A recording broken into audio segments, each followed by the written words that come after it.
सद्गुरु, ये सवाल कमांडर अभिलाष टोमी पूछना चाहते हैं। वो भारतीय नौसेना के अफसर हैं। वे पहले भारतीय हैं जिन्होंने बिना रुके, बिना किसी की मदद के, अकेले ही समुद्र में पाल की नाव से पृथ्वी का चक्कर लगाया। वे ईशा के साधक भी हैं जिन्होंने अपने सफ़र के दौरान नाव पर हर दिन शांभवी का अभ्यास किया। अरे आप सबको इनसे प्रेरणा लेनी चाहिए। तो 2 सवाल हैं। पहला है, सद्गुरु, मैंने आपका एक प्रवचन सुना था जिसमें आपने कहा था कि पूरे दिन ज़्यादा पानी पीते रहना सेहत के लिए अच्छा नहीं होता, पर अगर आप पानी ना पिएं और कई दिनों तक आपको प्यास भी ना लगे तो क्या ये सामान्य है?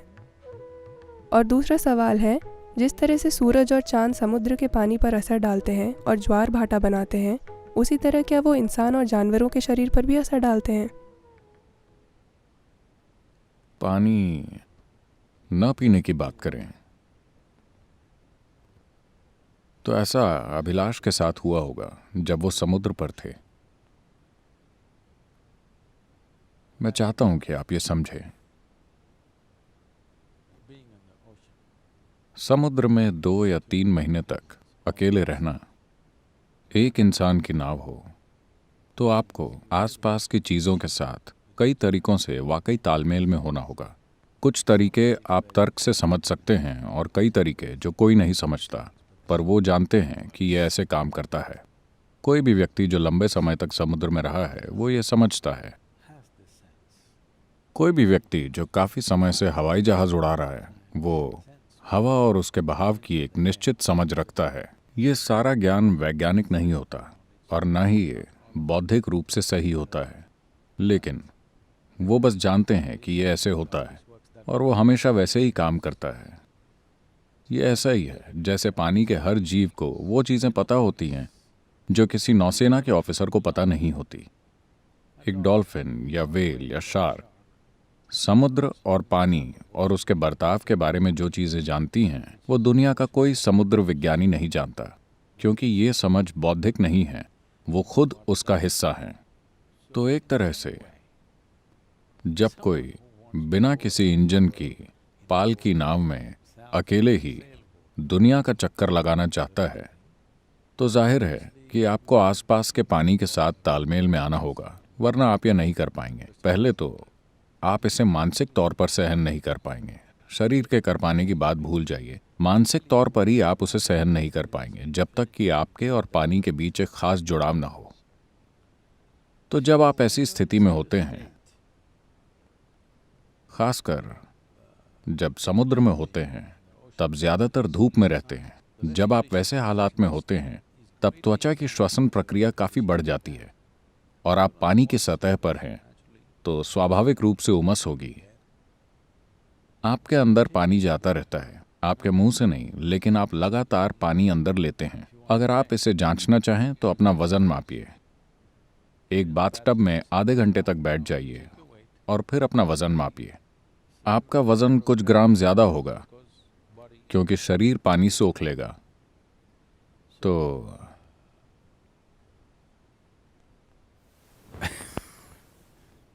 मुझे एक चुटकुला याद आ गया, मैं उसे छोड़ देता हूं। तो ये शरीर पानी सोखता है या तो संपर्क में आने पर या हवा में मौजूद नमी से। तो 2 इंसानों में ये क्षमता एक जैसी होना जरूरी नहीं है। हो सकता है एक व्यक्ति दूसरे के मुकाबले ये ज्यादा तेजी से कर रहा हो, और आप में से जो लोग सिर से पांव तक क्रीम लगाए रहते हैं, आपको ये पता होना चाहिए कि कई मायनों में आप अस्तित्व से अपना संपर्क तोड़ रहे हैं। पूरी त्वचा पर चिकनाई लगा देने से वो सांस नहीं ले पाएगी। जब वो सांस नहीं लेती तो उसका संपर्क हवा और पानी और आपके आसपास की दुनिया से आपकी सामान्य संवेदनशीलता कम हो जाएगी। आपका स्नायु तंत्र या आपका नर्वस सिस्टम अपनी संवेदनशीलता खो देगा, क्योंकि सबसे बाहरी संपर्क को काट दिया गया है। अब पूरी दुनिया अपना संपर्क काटने का काम कर रही है। They'll contact the world through the Facebook, of course. मैंने सुना है भालू भी फेसबुक पर जा रहे हैं। तो वो अलग बात है, पर आपकी पानी की ज़रूरत में शायद ज़बरदस्त कमी आई होगी, क्योंकि नमी के हालातों से और उस तत्व के प्रति आपके खुलेपन से ऐसा हुआ होगा। और अगर आपको प्यास न लगे और तब आप पानी न पिएं तो कुछ नहीं होगा, आप ठीक रहेंगे। सिर्फ अमेरिका में पानी पिए बिना आप मर जाएंगे। कहीं और लोग बेवजह पानी नहीं पीते, जब वो प्यासे होते हैं तब पानी पीते हैं, वरना वो रेगिस्तान में भी ठीक रहते हैं। सिर्फ अमेरिका में ठंडे मौसम में सभी पानी की बोतल रखते हैं और लगातार थोड़ा थोड़ा पीते रहते हैं, क्योंकि पानी बेचने वालों ने उनको यकीन दिलाया है कि उन्हें बहुत पानी पीना चाहिए। ज़्यादा पानी पीना, खासकर अगर थोड़ा थोड़ा पिया जाए, तो शरीर उसे सोख लेता है, जिससे सोडियम का स्तर, जो बहुत नाजुक ढंग से संतुलित रहता है, गिर जाता है। बाकी शरीर पर भी असर होता है, पर वो उतना नज़र नहीं आता। लेकिन दिमाग में सोडियम का स्तर गिरने से मस्तिष्क में सूजन आ जाएगी। इसका मतलब ये नहीं कि दिमाग बड़ा हो रहा है। सूजन का मतलब है कि ये एक तरह की बीमारी है, ठीक? दिमाग बड़ा नहीं होता, बल्कि ये सूज जाता है, क्योंकि सोडियम की कमी है। क्योंकि पर्याप्त सोडियम नहीं है, इसलिए संतुलन बनाने के लिए ज़रूरी सोडियम पहुंचाने के लिए दिमाग में ज़्यादा पानी चला जाता है।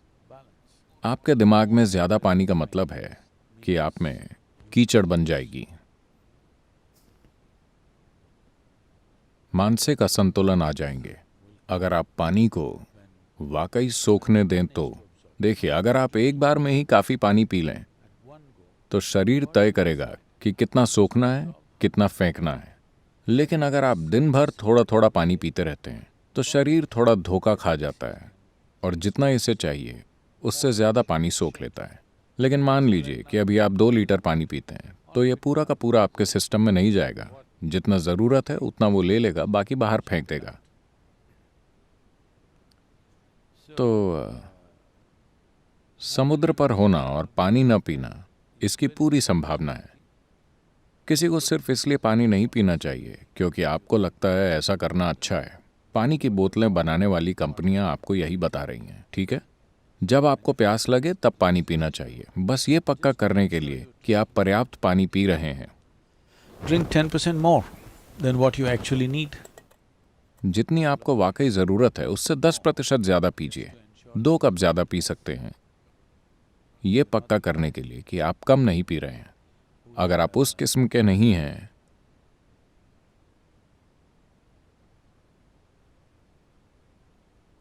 जो दिन के हर मिनट अपने साथ बोतल रखते हैं, तब थोड़ा ज़्यादा पानी पीना अच्छा होता है, ताकि जब ज़रूरत हो तब पानी मिलने से पहले आपके पास थोड़ा समय हो, ताकि ये आपात स्थिति न बन जाए। जब आपको पानी की ज़रूरत हो, आप प्यासे हों पर पानी न पिएं, तो सिस्टम को नुकसान पहुंचेगा। मैं तो कहूँगा ये बहस का बड़ा मुद्दा हो सकता है। मेडिकल क्षेत्र के लोग इसका ज़रूर विरोध करेंगे, लेकिन शायद 20 या 30 साल में वो इसी नतीजे पर आ जाएंगे। मेरे मुताबिक अगर हर कोई पर्याप्त मात्रा में अच्छा पानी पीता है तो दुनिया में दिल के दौरे 50% कम हो जाएंगे। जब पानी की ज़रूरी मात्रा सिस्टम में न हो तो दिल को बहुत नुकसान पहुंचता है। लेकिन पानी से मेरा मतलब बस पीने वाले पानी से नहीं है। आपको ऐसा भोजन करना चाहिए जिसमें पानी की मात्रा ज़्यादा हो। अगर आप एक फल खाते हैं तो उसमें लगभग 90% पानी होता है। सब्जियों और दूसरी चीज़ों में 70% से ज़्यादा पानी होता है। जो भोजन आप करें उसमें पानी की मात्रा कम से कम 70% होनी चाहिए। पर दुनिया के इस हिस्से में अब ये बदल रहा है। लोग इन चीज़ों के बारे में ज़्यादा जागरूक हो रहे हैं, वरना दुनिया के इस हिस्से में लोग जो खाते हैं वो बहुत सूखा खाना होता है। यहाँ पर हर चीज़ आमतौर पर सूखी है। सिर्फ अभी, मेरे विचार से 25 साल पहले तक दुनिया के इस हिस्से में लोग मुश्किल से कोई सब्जी खाते थे। शाकाहारी पिटते थे सड़कों पर। हाँ, शाकाहारी होना गुनाह था क्योंकि वो सोचते थे आप अजीब हैं। तो आप बहुत कम पानी वाला खाना खाते हैं और वो अंदर जाकर कंक्रीट की तरह आपके पेट में जम जाता है। अब आप पानी पीते जाइए, उसका कोई फायदा नहीं होगा। आपको ज्यादा पानी वाला भोजन खाना चाहिए। आपके खाने में मौजूद पानी का स्तर कम से कम आपके शरीर के पानी के स्तर जितना जरूर होना चाहिए। तो आप जो भी भोजन खाएं उसमें पानी की मात्रा कम से कम 70% होनी चाहिए। तो इसीलिए फल और सब्जियों को आपके भोजन का हिस्सा जरूर होना चाहिए ताकि पानी हो। आप ब्रेड खाते हैं, मैं ठीक से नहीं जानता, शायद इसमें 20 या 25% या उससे भी कम पानी होगा, जो ब्रेड के प्रकार पर निर्भर करता है। अगर आप मीट खाते हैं तो उसमें पानी की मात्रा बहुत ही कम होती है। पके हुए मीट में पानी की मात्रा बहुत कम होती है। तो ब्रेड और मीट खाने पर आपके साथ गंभीर मुद्दे होंगे और मैं आपको बता रहा हूँ, डॉक्टरों को लगेगा कि think I'm मुझे यहाँ पानी की ज़रूरत है, लेकिन 20 या 30 साल में या जितने भी समय में वो इसी नतीजे पर आएंगे। मैं बता रहा हूँ कि अगर लोग ज़्यादा पानी वाले भोजन खाने लगें तो दुनिया में दिल की बीमारी से होने वाली मौतें 50% कम हो जाएंगी। दिल के दौरे से लोग नहीं मरेंगे। दिल के दौरे से लोगों के मरने का एक कारण है बहुत कम पानी की मात्रा वाला भोजन। तो लोग पूछते हैं दूसरे देशों का क्या, भारत में लोग क्यों मरते हैं? वहां भी ऐसा ही हुआ है। जो पारंपरिक भोजन होता था और जो वो आज खा रहे हैं, एक जबरदस्त बदलाव आया है, क्योंकि वो भी व्यापारिक ताकतों की सुन रहे हैं जो उन्हें बताती हैं कि क्या खाना चाहिए। वो अपने शरीर की नहीं सुनते, वो विज्ञापनों की सुनते हैं। बड़ी होर्डिंग या टीवी विज्ञापन तय करता है कि खाना क्या है, ना कि आपका शरीर। तो कुछ निश्चित स्थितियों में पानी न पीने से चलेगा, लेकिन अगर आपको प्यास लगे तब पानी पीना चाहिए। ये बहुत जरूरी है कि जब आपको प्यास लगे तब आप पानी पिएं, क्योंकि शरीर का अपना ही तरीका है। when it indicates you need water, you must give it water. जब वो प्यास का इशारा देता है तो आपको 20 मिनट में या ज्यादा से ज्यादा आधे घंटे के भीतर भरपूर पानी पीना चाहिए। अगर आप पर्याप्त पानी पी लेते हैं तो शरीर तय कर लेगा कि कितना लेना है और कितना फेंकना है। दूसरा सवाल क्या था? सूरज और चांद किस तरह से अपना असर? ओह, सूरज और चांद दोनों के गुरुत्वाकर्षण का और उनके कंपन का भी पानी पर असर पड़ता है। ज्यादातर लोगों को सिर्फ गुरुत्वाकर्षण का असर ही नजर आता है, क्योंकि वरना अभिलाष जैसे नाविक नाव नहीं चला पाएंगे। वो छोटी नाव कभी भी चल सकती है, पर अगर आपके पास बड़ा जहाज है तो आप बिना लहरों के यात्रा नहीं कर सकते। आप बिना लहरों के बंदरगाह से नहीं निकल सकते। पुराने समय से ही नाविक हमेशा लहरों का इंतजार करते आए हैं। बिना लहरों के जल यात्रा का कोई सवाल ही नहीं है, बिना लहर की मदद के। तो ये समझना कि कब लहर उठेगी, कब गिरेगी, बहुत महत्वपूर्ण था।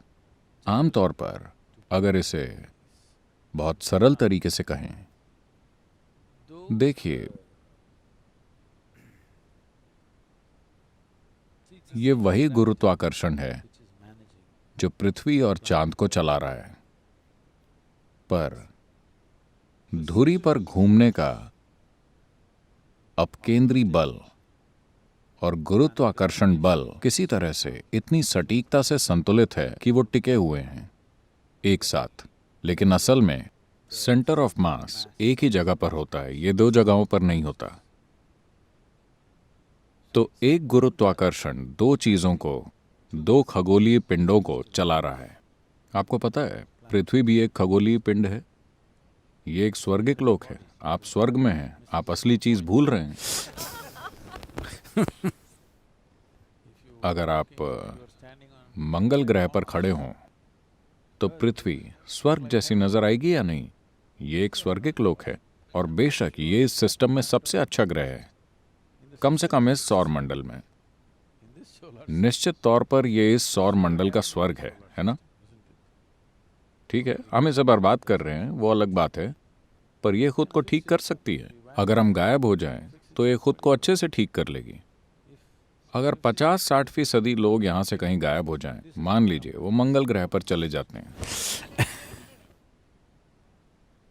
तो आप देखेंगे पृथ्वी खुद को पुनर्जीवित कर लेगी और अच्छी तरह से फले फूलेगी, क्योंकि इसके पास अब भी पानी है। पानी कहीं नहीं गया है। आप जानते हैं, आप सब पानी की बोतलें ही हैं। आप उनसे थोड़ी ज्यादा हैं। लेकिन ये एक जलाशय है ना? 70% पानी, बस हिला कर देखिए। तो 730 करोड़ लोग, मान लीजिए औसतन सबका वजन 60 किलो है। मैं यहाँ भारी भरकम वजनी लोगों को नहीं गिन रहा हूं, लेकिन मान लीजिए कि औसतन सबका वजन 60 किलो है और इस 60 में से कम 40 किलो पानी है। इसका मतलब है कि हर इंसान अपने शरीर में 40 लीटर पानी लिए घूम रहा है। 40 गुना 730 करोड़, कितने लीटर हुआ? यह लगभग खुद एक महासागर हो गया। तो पानी कहाँ गया? ये पूरा यहीं है। ये इस वातावरण को छोड़कर कभी नहीं गया। पानी की जो मात्रा करोड़ों साल पहले यहां थी, वो अब भी यहीं है, लेकिन वो बस बेकार बोतलों में भरा हुआ है।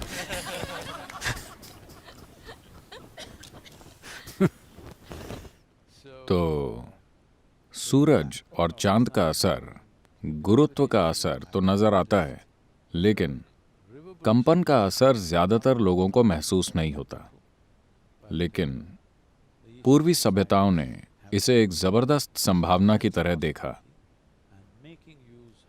और पूर्णिमा और अमावस्या का कैसे इस्तेमाल करना है, ये खुद में एक पूरी प्रक्रिया है। शायद आपको पता हो कि अंग्रेजों के भारत आने से पहले पूर्णिमा या पूरे चांद का मतलब था 3 दिन की छुट्टी। अमावस्या का मतलब था 2 दिन की छुट्टी। तो महीने में कुल 5 दिन की छुट्टियां होती थीं। कोई संडे मंडे और ऐसी चीजें नहीं थी, सिर्फ चांद को देखकर। क्योंकि ये कोई गणित की गणना नहीं है, ये जीवन से संबंधित चीज है जो हो रही है। जो भी चांद के या सूरज के साथ होता है, जो भी पृथ्वी के साथ होता है, वो हमारे साथ भी होता है। और उससे तालमेल बनाने के लिए आपको उन दिनों पर काम नहीं करना चाहिए। उन दिनों का इस्तेमाल आप खुद को स्थिर और संतुलित करने के लिए, खुद को ऊंची संभावनाओं तक उठाने के लिए करते थे और दूसरे दिनों पर काम करते थे। तो ये 2 दिन या इनके बीच भी चांद की अलग अलग कलाओं में अलग अलग तरह का असर होता है। आमतौर पर पानी में लहरें उठने या ज्वार पर ध्यान दिया जाता है। मान लीजिए कल ज्वार 9:30 बजे था। कल वो 9:30 बजे शुरू हुआ था। आज वो 10:20 पर शुरू होगा, क्योंकि चांद और पृथ्वी के काम करने में 50 मिनट का अंतर रहता है। ये 24 घंटे में करती है और वो 24 घंटे और 50 मिनट में करता है। तो ज्वार की लहर आने के समय में एक दिन से अगले दिन के बीच में लगभग 48 से 50 मिनट का फर्क होता है।